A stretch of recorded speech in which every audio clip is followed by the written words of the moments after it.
तो second episode की शुरुआत होती है और हम देखते हैं नागा नायडू और राणा नायडू को आमने सामने। यहाँ पे नागा नायडू राणा नायडू को गले लगाता है, लेकिन हमारा राणा नायडू उसको धक्का दे देता है क्योंकि राणा उन्हें बिल्कुल भी पसंद नहीं करता। यहाँ पे नागा राणा को बताता है कि आश्रम वाले अपनी गलती मानने को तैयार हो चुके हैं और वो जफ्फा को 3 करोड़ रुपए देने के लिए भी तैयार है और वो आश्रम वाले को सबक सिखा के आ रहा है। उसके बाद नागा तीनों अपने बेटों को एक अर्जुन नाम के लड़के से मिलाता है और ये लड़का कोई और नहीं बल्कि इनका ही छोटा भाई होता है। दरअसल नागा का स्लोंग में एक औरत के साथ चक्कर था और अर्जुन उसी का बेटा है। और आगे हम देखते हैं नित्या को पढ़ते हुए देखते हैं, लेकिन पड़ोस से काफी तेज म्यूजिक का आवाज आ रही होती है और जैसे ही वो वहाँ पर पहुंचती है और वो देखती है कि यहाँ पर रेहान नाम का एक लड़का बहुत तेज गाने बजा रहा होता है। तो नित्या रेहान से कहती है कि वो म्यूजिक बंद कर दे।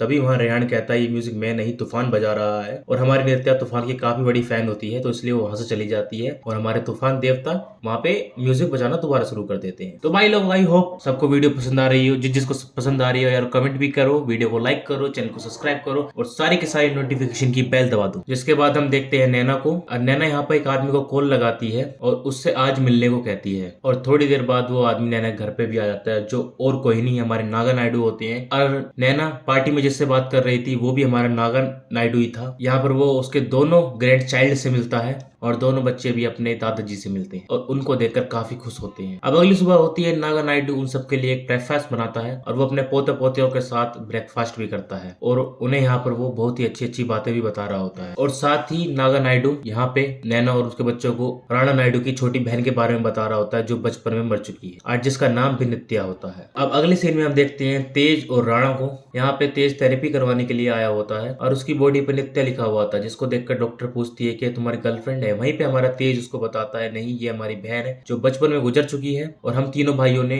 उसका नाम अपने शरीर पे गुदवा रखा है ताकि वो हमेशा हमारे साथ रहे। अब अगले सीन में हम श्रीनी को देखते हैं, जो कि अर्जुन के पास आया होता है और यहाँ पे वो अर्जुन को बहुत ही गंदी तरह पीटता है। दरअसल प्रिंस रेड्डी की पार्टी में जो डिलीवरी बॉय बन के आया था वो और कोई नहीं हमारे अर्जुन साहिब ही थे और राणा ने ही श्रीनी को बोला था कि उसके छोटे भाई को पीट। जिसके अगले सीन में हम देखते हैं रेहान नित्या को। नित्या स्कूल जा रही होती है और बीच रास्ते में ही उसे रेहान मिल जाता है और रेहान उसे बताता है कि वो तूफान के साथ काम करता है और तूफान ने ही उसे अप्रोच किया है। और साथ ही रेहान नित्या को बताता है कि उसके पिता नहीं है, उसकी माँ है, लेकिन वो चरस गांजे के नशे में रहती है और जब उसे चरस गांजा नहीं मिलता तो वो तूफान को मारने के लिए भागती है। ये सुनने के बाद नित्या रेहान से कहती है कि तुमको मेरे पप्पा जी से मिलना चाहिए, वो सबका उद्धार करते हैं तो तुम्हारा भी करेंगे। और जिसके बाद वो लोग यहाँ से चले जाते हैं। दूसरी तरफ हम देखते हैं तेज और जफा को, जो कि महाराज के कुछ आदमियों के पास आए हुए होते हैं। महाराज के कुछ लोग उन्हें यहाँ पे 3 करोड़ रुपए देते हैं और उनसे कहते हैं जो भी तुम्हारे साथ हुआ था वो सब कुछ भूल जाओ। लेकिन हमारा जप्पा यहाँ पे काफी गुस्से में होता है क्योंकि जो भी कुछ आश्रम में उसके साथ हुआ है वो भूलने लायक बिल्कुल नहीं है। रेप हुआ है लोंडे का यार। और दूसरी तरफ हम देखते हैं ओबी मिनिस्टर को, जो एक जगह पे भाषण दे रहा होता है, लेकिन थोड़ी देर में उसको दौरा पड़ता है और वो बावलों की तरह हरकत करना शुरू कर देता है और तब ये न्यूज वायरल हो जाती है और टीवी पे चलाई जाती है। जिसके थोड़ी ही देर के बाद ओबी महाजन के पास फरजाद का कॉल आता है और फरजाद उनसे कहता है कि प्रिंस रेड्डी अभी तक शूटिंग पे नहीं आया है, इसलिए तुम कुछ करो। और यहाँ पर ओबी मिनिस्टर तुरंत ही राणा नायडू के पास फोन कर देता है और उसे सारी बातें बताता है। यहाँ दूसरी तरफ नैना अपने बच्चों को लेकर स्कूल जा रही थी और यहाँ पर उनके साथ नायडू भी होता है, जो कि तेज के स्टूडियो में रुकने वाला था। जब वो रास्ते में होते हैं तो यहाँ पर नायडू नैना को बताता है कि तुम्हारा एक और देवर भी है जिसका नाम अर्जुन है। जब वो रास्ते में थे तभी यहाँ पर राणा नायडू का फोन आता है और वो नैना से बोलता है कि अपन लेट होएगा आने में और इसके कारण वो जल्दी घर नहीं आ पाएगा। और ये सुनने के बाद नैना का दिमाग खराब हो जाता है। वो स्कूल की तरफ से गाड़ी घुमा लेती है, सीधा ही हमारे तेज के स्टूडियो पे पहुंच जाती है। जिसके बाद हम देखते हैं राणा नायडू को प्रिंस के घर पे जाते हुए और जैसे ही वो उसके घर में एंटर होता है तभी हम वहाँ पे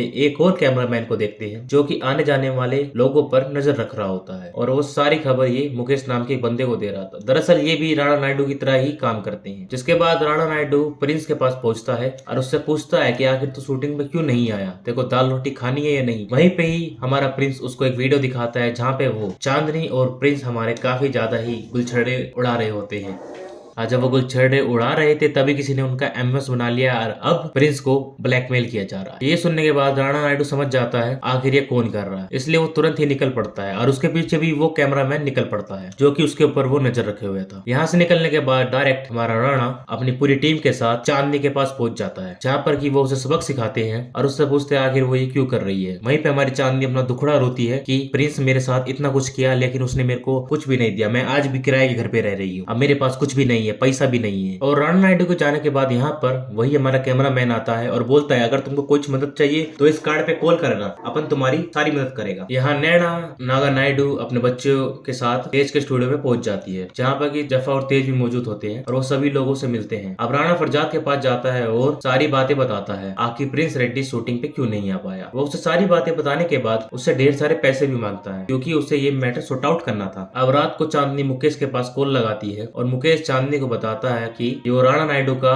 कई से पत्ता कट कर देगा, बस तुम्हें हमारी मदद करनी होगी। यहाँ से निकलने के बाद राणा नायडू अपने घर पे पहुंचता है जहाँ पर की नैना मौजूद नहीं थी। तभी उसके पास ओबी महाजन का भी कॉल आता है और ओबी महाजन यहाँ पे राणा से कहता है कि तूफान तुमसे बात करना चाहता है, जो कि तुम्हारे पड़ोस में ही रहता है। इसलिए यहाँ पर राणा नायडू तुरंत ही तूफान से मिलने के लिए चला जाता है। यहाँ पे तूफान राणा से कहता है कि वो पूरी तरह से फ्लॉप हो रहा है और वो अब फिर से म्यूजिक बनाना चाह रहा है रेहान के साथ। लेकिन प्रॉब्लम ये है कि रेहान की मां ड्रग्स लेती है और जब उसे चरस गांजा नहीं मिलता है तो वो कुत्तों की तरह मेरे पीछे पड़ जाती है। तो वहाँ पे राणा नायडू कहता है सीधा तुम उसको गोद क्यों नहीं लेते। तभी तूफान बोलता है अपन इसके बाप की तरह नहीं दिखता, इसके भाई की तरह दिखता। और ये जब दोनों बात कर ही रहे होते हैं तभी राणा के पास स्कूल से फोन आता है और उसको पता चलता है कि उसके दोनों बच्चे स्कूल तो पहुंचे ही नहीं। यहाँ दूसरी तरफ नागा नायडू अपने बेटे को देखता है अर्जुन को, जो कि बुरी हालत में था, बेचारा टूटा फूटा पड़ा था। और वहाँ पे उसके पास एक फोटो भी मिलती है और उस फोटो को देखकर नागा नायडू समझ जाता है कि किसका काम है। अब राणा जैसे ही अपने बच्चों के पास कॉल लगाता है तो मोबाइल नागा ले लेता है। यहाँ पे नागा राणा से बात करता है और राणा को ये बात पता चल जाती है कि उसके बच्चे और तेज वेज सभी एक ही जगह पर हैं। इसलिए तुरंत ही राणा वहाँ पर पहुंचता है और अपने बीवी बच्चों को लेकर वहाँ से चला जाता है। साथ ही यहाँ पर राणा नायडू नागा नायडू से कहता है कि वो मेरे बच्चों से दूर रहे, जिस पर कि नागा भी उससे कहता है कि वो भी मेरे बच्चों से दूर रहे, क्योंकि जो उसने अर्जुन के साथ किया वो बिल्कुल भी ठीक नहीं है। अब रात को मुकेश चांदनी के पास फोन करता है और चांदनी उसे कहती है कि वो 15 मिनट बाद उसे मिलेगी। तभी चांदनी के पास राणा की साथी आ जाती है और वो यहाँ से चांदनी को एक घर ले जाती है जो कि राणा ने उसे गिफ्ट किया था और वो उसे कुछ पैसे भी देती है। और ये सब देखकर चांदनी बहुत ज्यादा खुश हो जाती है। इसके बाद हम रात का सीन देखते हैं। रात को नागा नायडू जफा को बहुत ज्यादा शराब पिला देता है और वो उल्टी सीधी हरकतें करना शुरू कर देता है। यहाँ दूसरी तरफ तेज थेरेपिस्ट के पास पहुंच जाता है क्योंकि थेरेपिस्ट ने उसे नंबर दिया था। वो यहाँ पर थोड़ा सा टाइम स्पेंड भी करते हैं और यहाँ चांदनी के पास बार बार मुकेश का फोन भी आ रहा होता है, लेकिन वो उसका कॉल रिसीव नहीं करती है क्योंकि वो अब राणा नायडू को धोखा नहीं देना चाहती। वहाँ दूसरी तरफ जफा पूरी तरीके से नशे में डूब चुका था, वो ऊपर चढ़ गया था, तेज भी आ चुका था और वो ऊपर से छलांग लगाने के लिए बार बार कह रहा था। तभी अचानक से उसका पैर फिसलता है और यहीं पे होता है एपिसोड खत्म। भाई लोगों जिसको ये एपिसोड पसंद आया हो वीडियो को लाइक करो, चैनल को सब्सक्राइब करो। मैं मिलता हूँ आपको अगली वीडियो में।